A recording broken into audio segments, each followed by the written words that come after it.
You know, there's a place no map can chart, and yet you've been there more times than you can count.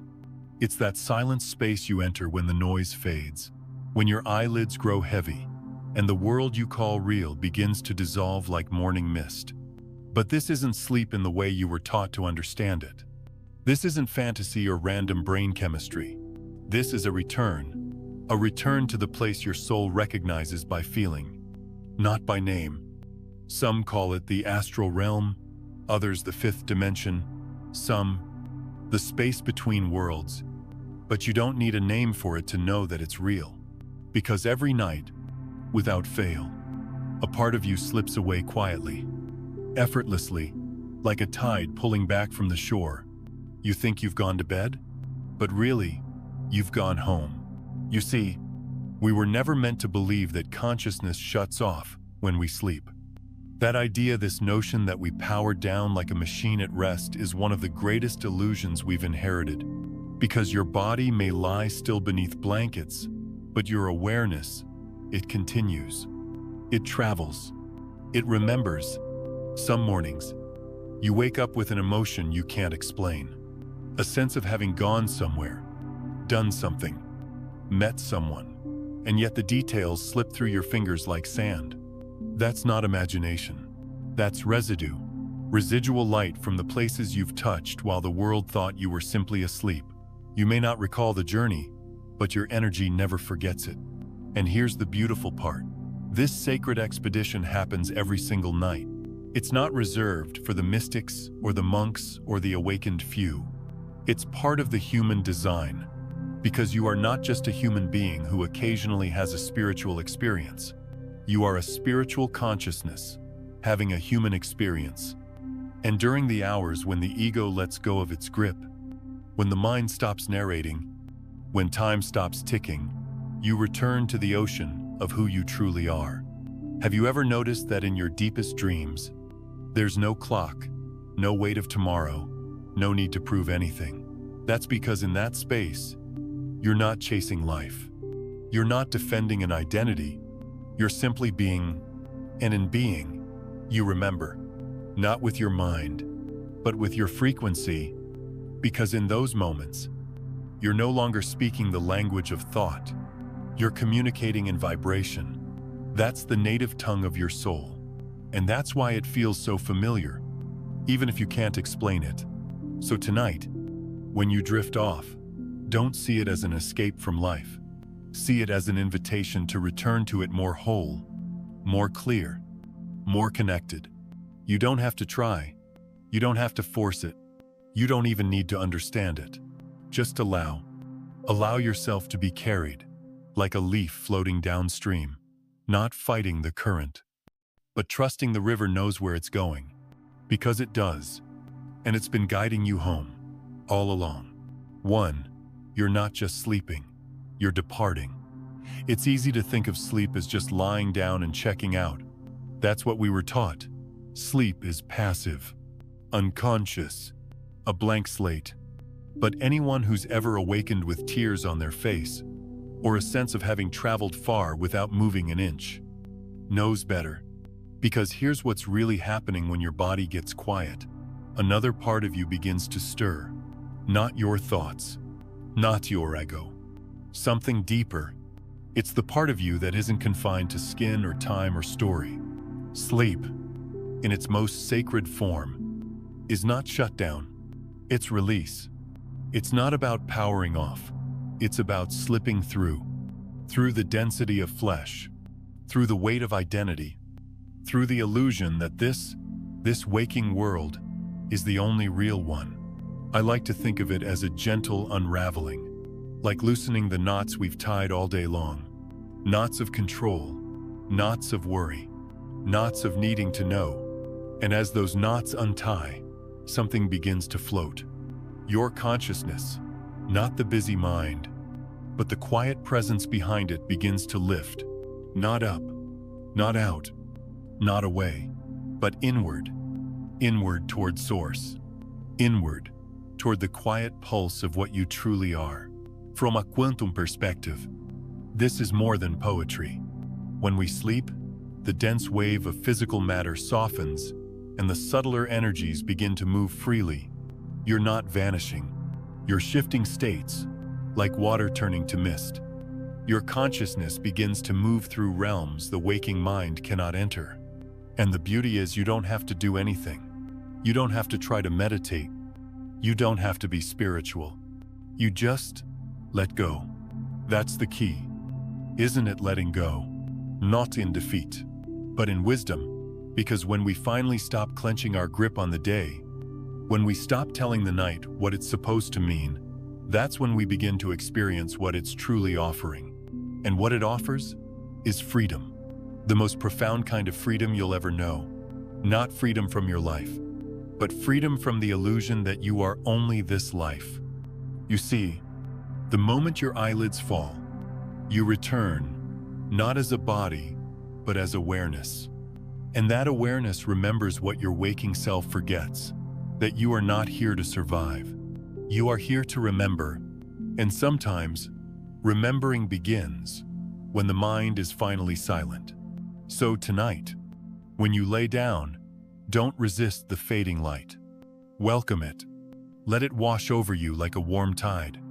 And as it carries you, trust that you're not disappearing. You're returning. Not to somewhere new, but to somewhere ancient. Somewhere that's always been waiting inside you. And in that space, what you'll find is not sleep, but truth. Without effort, peace. Without struggle, and freedom without distance. 2. The hypnagogic state, a gate without shape. There's a moment, just before sleep takes you fully, that most people pass through without even noticing. It's subtle, easy to miss, like a doorway hidden in the folds of twilight. You're not quite awake, but you're not yet asleep. You're drifting slowly, weightlessly, between two worlds. This state has a name, hypnagogia, but names aren't what matter here, because this isn't something you can measure or define. It's something you feel, like the hush right before dawn, or the pause in your breath when a memory brushes past. In this space, something sacred begins to happen. Your thinking mind softens, its grip loosens, and for a brief, golden moment, the gate opens.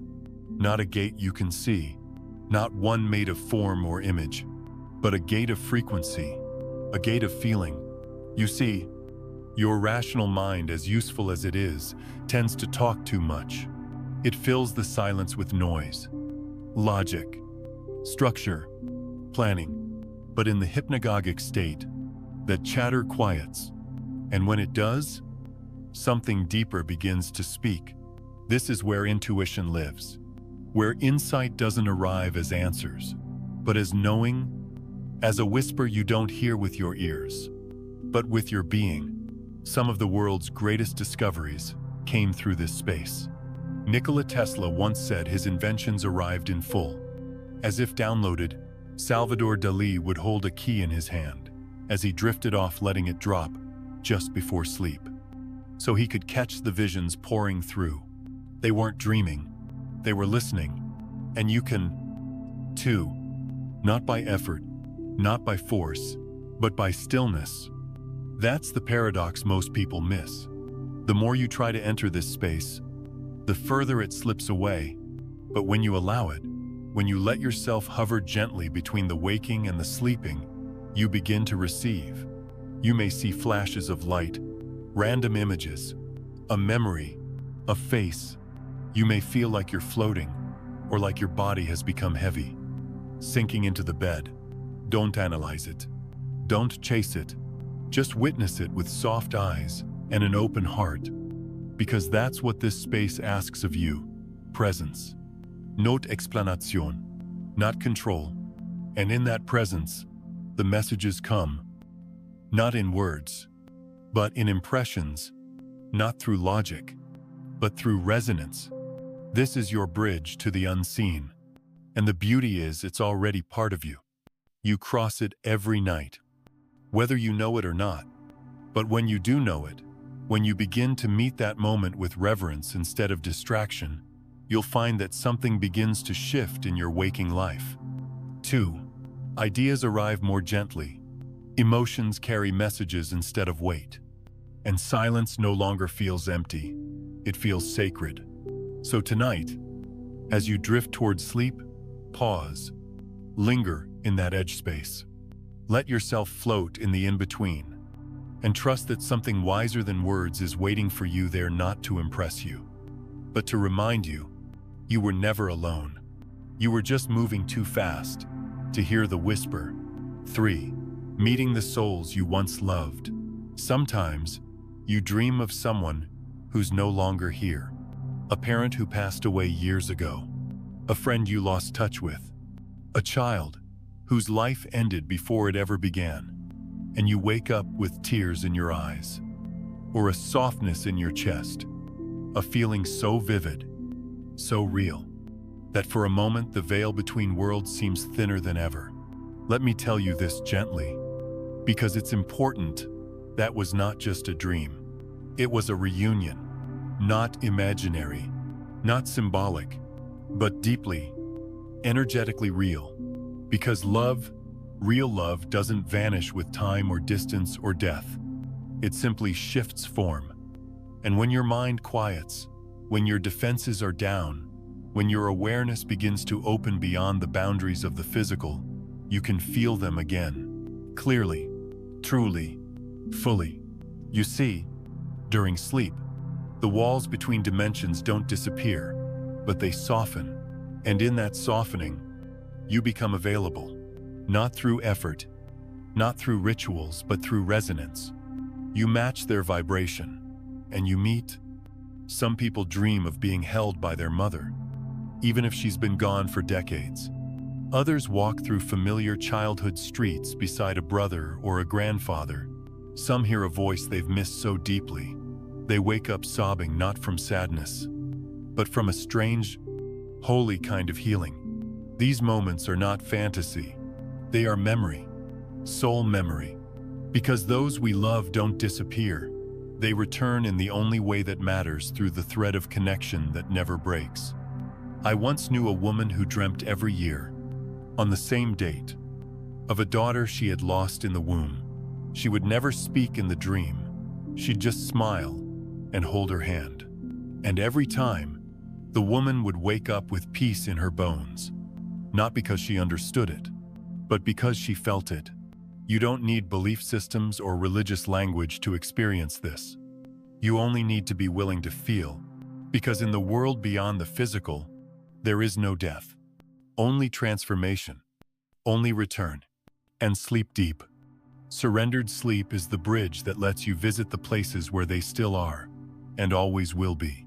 Don't be surprised if these dreams come when you need them most.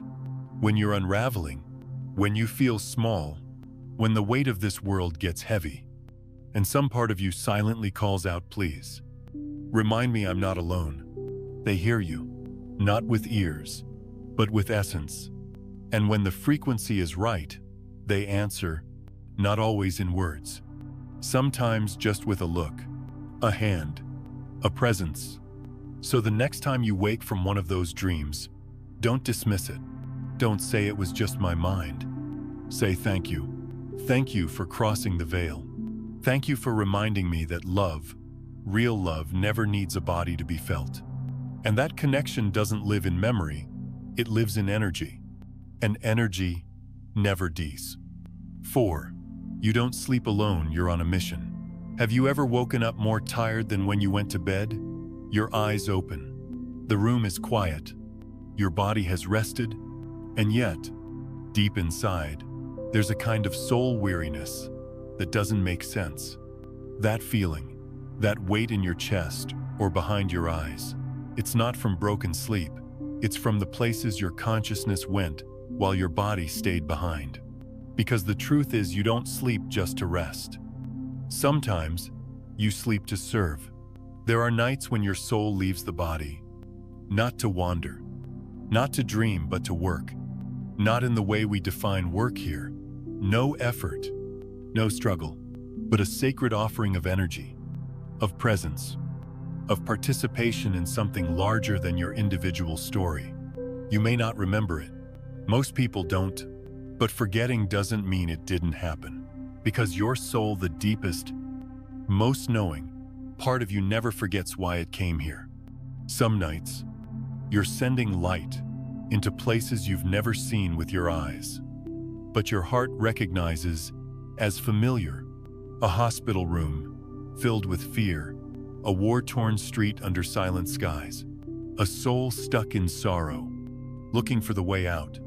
Other nights, you're meeting with your soul group, those beings who have journeyed beside you across lifetimes, not always as friends, not always as family, but always as mirrors, as catalysts, as companions. Together, you review, you prepare, you offer what you can, and receive what you need. It's like gathering around an invisible fire, where no one speaks aloud, but everything is understood. And when the meeting ends, when the healing has been sent, when the guidance has been given, you return, quietly, softly, as if nothing happened, but something did happen. That's why you feel it.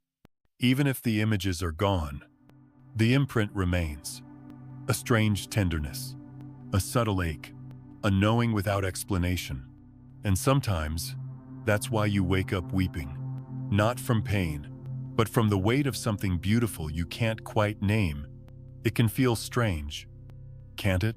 To live a life here that seems ordinary: coffee in the morning, bills to pay, conversations to finish, while another part of you is out there, weaving threads of light into the dark corners of the world. But this, too, is your truth. You are more than what you remember. You are more than what you do between sunrise and sunset. You are a bridge between here and there, between seen and unseen, between this moment and what your soul knows is coming. So if you ever wake up feeling exhausted for no apparent reason, not just physically, but spiritually, don't dismiss it. Don't rush past it.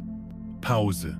Place a hand on your chest and say to yourself softly, I remember, even when I don't, because you weren't just dreaming, you were answering a call, and your presence in that other realm mattered more than you know. 5. The universe speaks in symbols, not in words. There's a language older than any spoken tongue. It has no alphabet, no grammar, and yet it speaks directly to the soul without needing to pass through the filter of the mind. This is the language of symbols, and the universe uses it fluently. You've seen it before, maybe in a dream, a door slowly creaking open, a snake slithering across your path, a river, wide and slow, gently carrying you somewhere unknown. And your first instinct might be to ask, what does it mean? But that question, while logical, often misses the point, because the symbol isn't there to be solved like a puzzle. It's not there to be decoded by the intellect. It's there to be felt. You see, a true symbol is not a metaphor. It's a living packet of energy, a transmission, a kind of emotional seed that plants itself deep in your being and begins to grow in silence. A key in a dream doesn't just represent opportunity. It might unlock something inside you, a memory, a courage, a readiness. A mirror isn't just about reflection. It might stir an awareness of how you've been seeing yourself lately, or how the world reflects your unspoken beliefs. And water. Oh, water is rarely just water. It might be movement. It might be cleansing. It might be the deep grief you've held in your belly for years, finally finding a way to move through you. The question is never just, what does this mean? The real question is, what did I feel when it came to me? Because that's where the magic lives. Not in analysis, but in resonance. That moment when a symbol reaches past your logic and brushes something ancient in you, something you didn't know was waiting to be seen. This is how the universe speaks when words would only get in the way, because the soul doesn't need a sentence to understand. It just needs sincerity. I've known people who've dreamt of birds flying out of cages and woken up ready to finally end something toxic. Others who dreamt of climbing endless staircases and later realized they were growing spiritually, even when they felt stuck. It's not random. It's not noise. It's guidance, pure and clear, if you know how to feel it. So the next time a dream leaves you shaken, or stirred, or strangely moved, don't rush to dissect it. Don't run to a dictionary of symbols. Just sit with it. Ask your heart, not your head, what stirred in me? What opened? What was this symbol trying to remind me of that I had forgotten? Because every night, the universe is whispering, not in language, but in energy, in image, in feeling. And the quieter you become, the louder that wisdom gets. 6. Memories from the other you. Sometimes, a dream feels too real to ignore. You're in a different place, wearing different clothes, living a different life, a job you never had, a home you've never seen, perhaps even holding a child whose name you've never spoken out loud. And when you wake up, there's a silence, a strange ache or longing, as if you've just left something behind, something familiar, though you've never lived it in this life. I want to tell you something tender and true. That wasn't fiction. That wasn't fantasy. That was you, in another form, on another path, in another stream of possibility. You see, we like to think of ourselves as singular, one body, one mind, one story, but consciousness is far more fluid than that. In the quantum field, time doesn't move in a straight line, and identity isn't fixed. Every choice you didn't make, every path you didn't take, still exists, not as a regret, but as a living branch of your own awareness. These dreams, they're not dreams in the way we were taught to define them. They are visitations, crossings, moments when the veil grows thin and your consciousness drifts sideways instead of forward, touching the version of you who said yes where you said no, who stayed where you left, who dared where you hesitated. And they don't appear to make you doubt your current path. They come to remind you of your fullness, to show you that you are not limited to the one life you remember. You are a constellation of experiences, and all of them belong to you. I once knew a man who dreamt, again and again, of being a musician in a tiny coastal town. He could feel the guitar under his fingers. He could hear the ocean outside his window. He'd wake up in tears, not because he missed it, but because a part of him remembered what it felt like to create without fear. And that remembering changed him. That's the gift of these dreams. Not to confuse you, but to enrich you, to return something that you didn't even know you were missing. A fragment of courage, a lost joy, a different rhythm. Sometimes, these versions of you send back not just memories, but energy. They lend you strength when yours is running low. They pass you the thread of a dream you forgot you ever wanted. They say in the quietest way, don't give up. I didn't. And in that way, you become whole, piece by piece. So the next time you wake up from a dream that feels like a life you've never lived, don't dismiss it.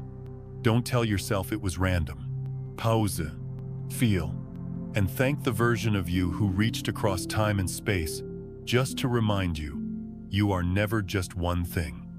You are so much more than the story you're telling.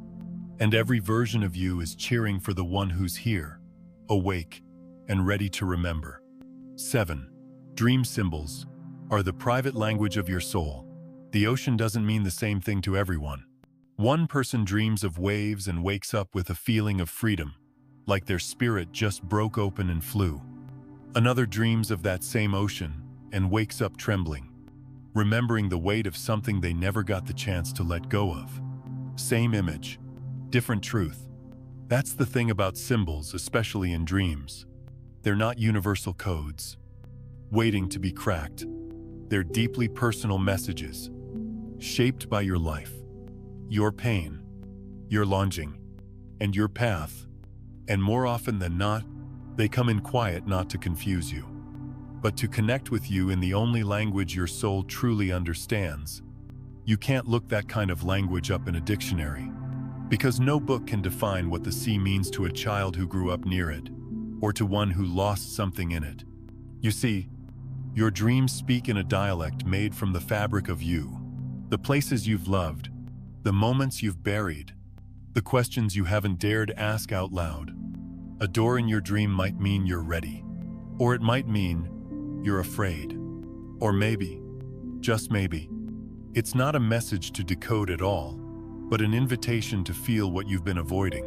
The mind wants clarity, but the soul speaks through resonance. So instead of asking, "What does this mean?" ask, "Why did this stir me? What part of me leaned in when that image arrived? What memory, what ache, what desire did this dream awaken?" This is where dream journaling becomes more than a practice. It becomes communion, not just recording the dream, but witnessing it, allowing it, letting it become a mirror that reflects parts of you you didn't know were still breathing. I've known people who wrote down dreams night after night, and only after months of scattered images did they begin to see the patterns, the same bird, the same hallway, the same color of light. And in that moment, it wasn't just about the dream anymore. It was about the soul whispering again and again, "Please see me. I'm still here." You don't need to be an expert. You don't need to interpret everything perfectly. You just need to be present. The symbols will change over time, because you will. What once meant fear might now mean release. What once meant longing might now mean peace. That's the beauty of it. This isn't static. It's alive. So tonight, if you dream of a staircase, or a child, or a place that doesn't exist on any map, don't rush to explain it away. Just write it down. Hold it close, and wait, because your soul is speaking. And in time, if you're listening not with your ears, but with your heart, you'll understand exactly what it was trying to say. 8. Segmented sleep, an ancient ritual for crossing the threshold. There was a time when people didn't sleep in one long stretch. Before artificial light stretched the night into distraction, our ancestors followed a rhythm that honored the dark. They would sleep for a few hours after sundown, then wake in the stillness of night. No alarms, no urgency, just a gentle stirring, like the earth itself, whispering, "It's time." And in that quiet space between two sleeps, something sacred happened. They prayed, they reflected, they listened not to the noise of the world, but to the pulse of something deeper. That in-between time wasn't seen as a problem. It was a portal, a doorway between two worlds. When the mind had rested enough to release its grip, and the body was soft enough to become still, but consciousness was fully awake. Modern life calls it insomnia, but maybe it's an ancient invitation trying to find its way back into our nights. Because in that space between the first sleep and the second the veil grows thin, the logic that usually dominates your days begins to dissolve, and intuition, the quiet voice that knows without needing to explain, rises to the surface. That's why many spiritual traditions regarded this middle-of-the-night wakefulness as a sacred window, a time not to rush back to sleep, but to be present with the presence that emerges when everything else is silent. You might not remember it, but you've probably touched this space. That moment when you wake up at 2 or 3 in the morning, not with anxiety, but with an odd sense of clarity, as if something inside you is gently nudging you to pay attention. And if you stay there, not grabbing your phone, not forcing your eyes shut, just breathing, sensing, being, you might notice something, a lingering dream that hasn't yet faded, a message, a memory, a feeling that's more than just emotion. It's a direction. This is the doorway. And it doesn't swing open with noise. It opens with stillness. Segmented sleep isn't about sleep hygiene. It's about soul hygiene. About giving yourself space to meet the unseen. Because in that soft, unguarded hour, you might just remember what your soul has been trying to tell you. Not in words, but in nudges. Not in logic, but in light. So the next time you find yourself awake in the middle of the night, don't fight it. Don't fear it. Just sit with it. Feel the air around you. Let your breath deepen. Let your awareness spread not outward, but inward, and ask, quietly, what am I being shown? You may find that what you thought was a disruption is actually a sacred appointment, a timeless reunion, a return to the rhythm your ancestors once knew and your soul has never forgotten. 9. Your intention before sleep determines where you'll go. There is a quiet intelligence in the moments just before you fall asleep. A pause, a breath, a final whisper to the universe before you let go. Most people drift into sleep without a thought, as if night were only a place to disappear. But what if it's actually a place to travel, not with your feet but with your awareness?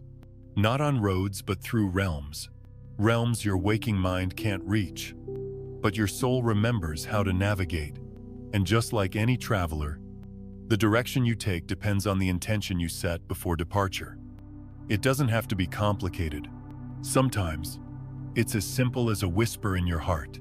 Let me remember what I need to know. Let me be shown what I'm ready to see. Guide me toward what is true. You don't even have to say it out loud, but you do have to mean it. Because in the world of energy, it's not the words that matter. It's the frequency behind them. Intention is like a steering wheel. It won't row the boat for you. It won't guarantee calm seas, but it will point you in the direction of your next becoming. I've seen it nights when someone went to bed heartbroken and said, "Show me peace." And they woke up remembering a dream of being held, not by a person, but by light itself, or someone who was lost, uncertain of their path. And they asked before sleep, "Where do I go from here?" And their dream didn't give a map, but gave them the feeling of walking again, taking a first step, even when afraid. That's how guidance often arrives. Not in answers, but in energy. Not in logic, but in clarity you can feel. But here's the quiet secret. The universe responds only to resonance. You must be vibrating at the level of the question you're asking. You can't demand truth if your heart is closed. You can't summon clarity while clinging to confusion. But if you ask from a place of openness, genuine, gentle surrender, the doors will open. They always do. So tonight, before you let sleep take you, don't just go to bed. Set a course. Place your hand on your heart and speak from the stillness beneath your story. Ask for what you need, not with force, but with faith, not from fear, but from curiosity. And then let go, not because you're giving up, but because you trust that what's meant to reach you will find its way, not through striving, but through frequency. Your soul knows how to travel. It's been doing it far longer than your body's been breathing. All it needs is your permission to steer. 10. You were taught to forget somewhere along the way. We were taught that sleep is the end of the day, a shutdown, a pause, a kind of disappearing where nothing important happens until morning. But that isn't true, not even close. You see, it's not that nothing happens at night. It's that we were trained not to remember. We were taught, often without words, to dismiss our dreams, to ignore the sensations, to brush off the quiet knowing that arrives in the dark as just imagination or random thoughts. But the truth is far more alive than that. At night, while your body rests, your consciousness keeps moving. It travels, listens, learns, meets, releases. It gathers pieces of you from other timelines, other versions, other realms. And if you remembered even a fraction of what you truly experience in sleep, you would never again think of yourself as small, or powerless, or alone. You would begin to question what you've been told, and that quietly, gently, is where awakening begins. But the system we live in doesn't want that. It prefers you stay on the surface, believing that what you can touch is all that exists. It prefers routine over realization, productivity over presence, compliance over consciousness. Because a person who remembers who they are beyond the physical cannot be controlled in the same way. And so, without malice, but with quiet repetition, we were trained to forget. We were told that dreams are meaningless, that the spiritual is separate from the everyday, that wisdom only comes from books or authorities, that the night is something to survive, not something to surrender into. But forgetting is not the end. It's just a chapter, because deep within you, there's a memory that doesn't fade, a part of you that knows. That's why certain dreams won't let you go, why you sometimes wake up with a feeling you can't name, why even in your busiest seasons, there's a soft whisper underneath it all saying, "There's more. You've been here before." Don't fall asleep inside your own life. You weren't born to forget. You were born to remember and then live from that remembrance. So gently, lovingly, begin to reclaim your nights. Treat each sleep not as an ending, but as a beginning, a doorway, not into nothingness, but into the very essence of who you are. You don't need to remember everything all at once, just enough to feel the thread, to trust the stirring, to know that behind your dreams and silences, something vast and wise is waiting for you to return. And when you begin to remember, truly remember, you'll start to see your days differently too. Not as routines to endure, but as extensions of the sacred space you touch when the world goes quiet. You were never meant to forget. You were only waiting for the right moment to remember. 11. You are the forbidden book, not because of what you contain, but because you forgot how to read yourself. There's a reason some books are kept hidden, not because of what they say, but because of what they unlock. And perhaps that's what you are. A living manuscript, a sacred text written not in ink, but in experience, in energy, in the invisible movements of your consciousness across lifetimes and worlds. You were never missing a manual for life. You are the manual. You are the book. Not one written by someone else, but one only you can write. And only you can read. Every night, while the world believes you are sleeping, you are writing another line, another paragraph, another luminous page in that book. You don't write it with a pen. You write it with dreams, with feelings you can't explain, with awakenings that stir something so deep inside you. You know they didn't come from nothing. Each chapter is shaped in silence, formed in the places the rational mind cannot reach. Your joy writes it. Your longing writes it. Even your pain, especially your pain, writes the most tender, most human, most sacred passages of all. But here's the thing. This book has been labeled forbidden, not by anyone outside of you, but by the part of you that forgot, the part that was taught to only trust what can be proven, the part that learned to shrink in order to belong, the part that confused survival with silence. And so this book, you was placed quietly on a shelf in the back room of your own being, gathering dust, waiting, not to be worshipped, not to be analyzed, but to be read with patience, with presence, with reverence. You don't need to know every page. You don't need to remember every dream or understand every symbol. You just need to open yourself a little more each night to the truth that you are not a passive character in someone else's story. You are the author, and you're writing in a language older than words, a language made of light, vibration, and soul. When you begin to see yourself this way, something shifts. You stop asking, "Who will guide me?" And you start remembering, "I have always been guided."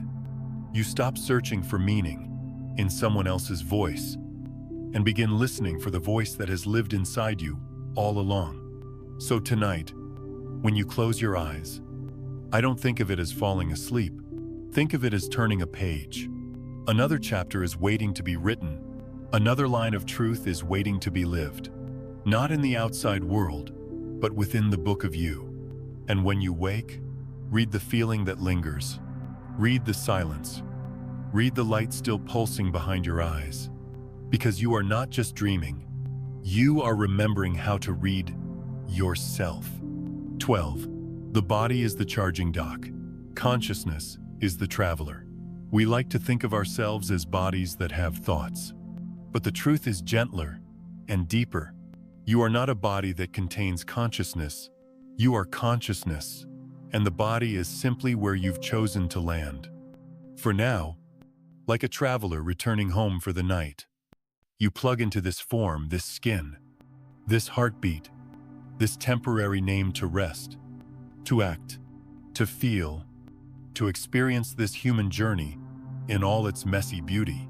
But every night, something quiet happens. As the body softens into sleep, your consciousness begins to drift, not away, but beyond. You don't leave the body entirely.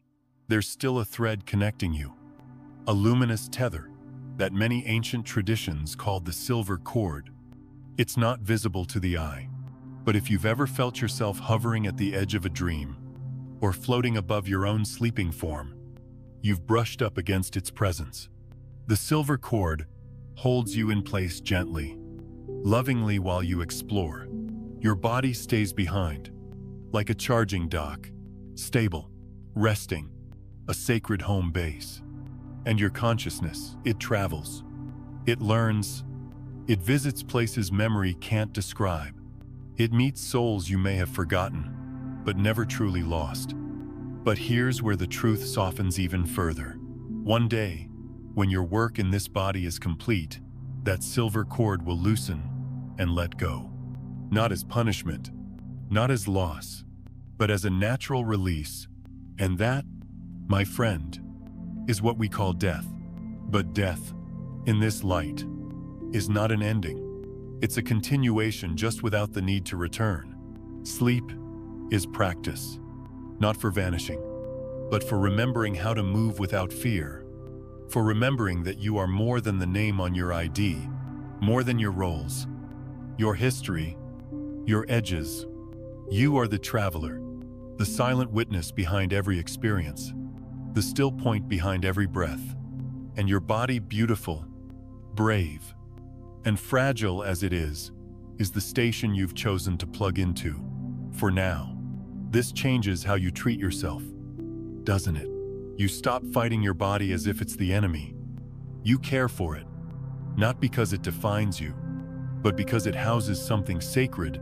You begin to honor sleep not just as rest, but as return. And when you wake, you do so with reverence, not rushing, not forgetting, because you just came back from somewhere real, even if your memory left the light on in another room. So tonight, as you lay your body down, remember, you are not disappearing. You are returning, reconnecting, recharging, not just your cells, but your soul. And one day, when the silver cord finally lets go, you will simply keep going, like every night before, just without the need to return. 13. The frequency you carry determines where you can go. We often think of travel as movement through space. But when it comes to the inner realms, the places you visit in dreams, in sleep, in silence, travel is not about distance. It's about vibration. The frequency you carry, that quiet tone beneath your thoughts and words, is what decides which doors open and which ones remain closed. You've felt it before, on nights when you went to bed with anger in your chest, or anxiety twisting in your belly, how your sleep became restless, filled with noise, or dense, heavy dreams that left you more tired than before. That's not punishment. It's physics. Lower vibrations settle in lower realms. And when you enter sleep in that state, you align with frequencies that match your unrest.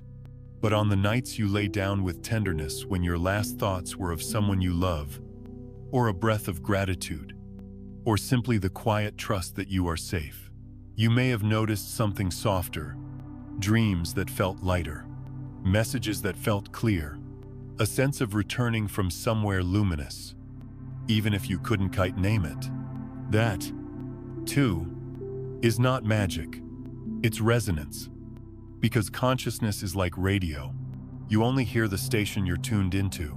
So, if you wish to travel to higher places, to realms of clarity, peace, healing. You must bring a frequency that belongs there. You don't have to be perfect. You don't have to suppress your sadness or fake happiness. But you do have to be willing to soften, to let go, to make space for a higher note to sing through you. That's why love, gratitude, and surrender aren't just emotions.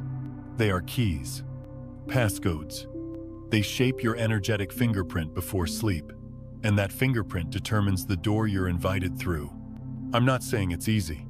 There are nights when love feels far, when gratitude feels forced, when surrender feels like a cliff you're not ready to jump from. But even then, your intention matters.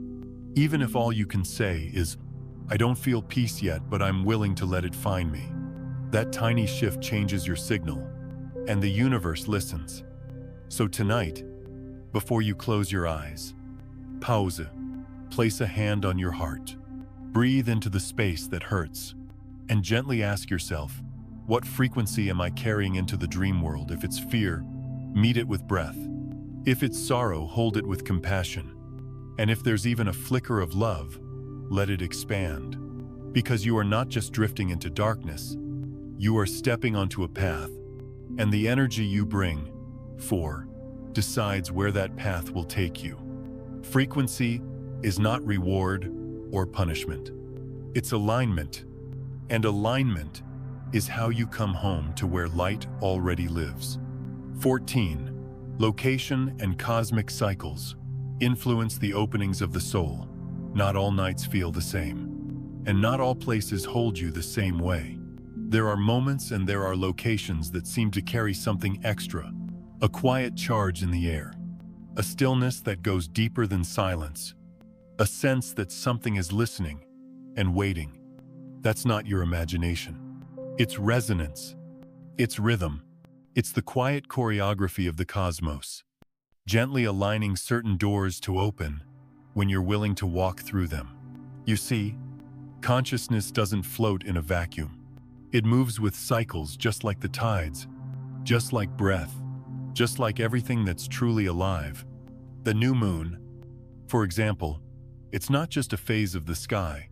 It's a pause, a reset, a whisper that says, now is the time to go inward, to listen, to plant. The full moon, it amplifies, not just light, but energy. It pulls up what's been buried, and it makes communication with yourself, with the unseen, with the deeper currents clearer. And then there are the solstices, the equinoxes. These aren't just seasonal markers. They're thresholds, points of balance and shift, moments when the natural and the spiritual align, offering you a mirror, and sometimes a key. And just like time has its openings, so does place. There are certain landscapes that hum with a frequency your body can't ignore. Sacred sites, vortex points, mountaintops, where the air feels thinner, but the spirit feels closer. Ancient valleys where the ground seems to breathe beneath your feet. You might not know the history, you might not know the names, but you'll feel it. Your body may relax without reason. Your dreams may become more vivid. Your intuition might sharpen, as if something deep inside recognizes I've been here before. That's not superstition. That's resonance. Just like two tuning forks that vibrate when one is struck, you are constantly responding to the unseen music of the world around you. And when you stand in the right place, at the right time, with the right openness, the gates open wider, not because they were closed before, but because you are now aligned. So no, it's not about chasing PowerPoints on a map or waiting for the perfect cosmic moment. It's about learning to listen, to feel, to honor the fact that your soul has rhythm, and the earth sings in harmony with it. So when the night feels unusually deep, or the moonlight seems to speak, or the wind in a certain place feels like an ancient hand on your shoulder, pause, close your eyes, breathe deeper, and let yourself be opened. Because these moments, these places, they aren't random. They are invitations. And the more you remember how to receive them, the more clearly you'll walk not just through the world, but through yourself. You don't need to travel far. You don't have to cross oceans. You don't need to climb mountains or seek out sacred temples. Sometimes, the furthest journey is the one you take when you simply close your eyes. Because in that moment when the world outside fades and the noise begins to quiet, you arrive at a place where truth no longer needs explanation. Not because it's been revealed, but because it's been remembered. You weren't born to fall asleep each night. You were born to return, to reconnect, to come home to the part of you that never left. And what we call sleep isn't a shutdown. It's a softening, a dissolving of all the identities you wear during the day, until only your essence remains. That essence knows where to go. It knows who you are beyond the roles, the routines, the running, and it knows how to find its way back to the quiet truth you carry beneath it all. Every night, you are offered the chance to remember what matters. Not with your mind, but with your being. You don't have to force it. You don't have to earn it. You only have to be willing to be still long enough for the truth to rise. Because when you begin to remember, really remember, something shifts. You stop waking up to just another morning. You start waking up inside your life, fully, present, alive in a way that doesn't come from coffee or calendars, but from connection to yourself, to the unseen, to the knowing that was never lost, only waiting. And once that kind of awakening begins, you carry it with you, into conversations, into decisions, into how you breathe, how you rest, how you see the world. You become someone who doesn't just go to bed at night. You become someone who returns each evening to the quiet temple within, and rises each morning not just refreshed, but realigned. Because the truth is, you were never meant to sleep through your life. You were meant to awaken in the night, in the silence, in the deepest parts of yourself. And when you do, the line between dreams and reality begins to blur, not in confusion, but in clarity. You realize you don't need to chase meaning. You are meaning carried on breath, woven through memory, held in the sacred rhythm of forgetting and remembering. So tonight, as you close your eyes, don't say goodnight. Say welcome. Welcome back. Welcome home. Welcome to the part of you that never sleeps, but always remembers.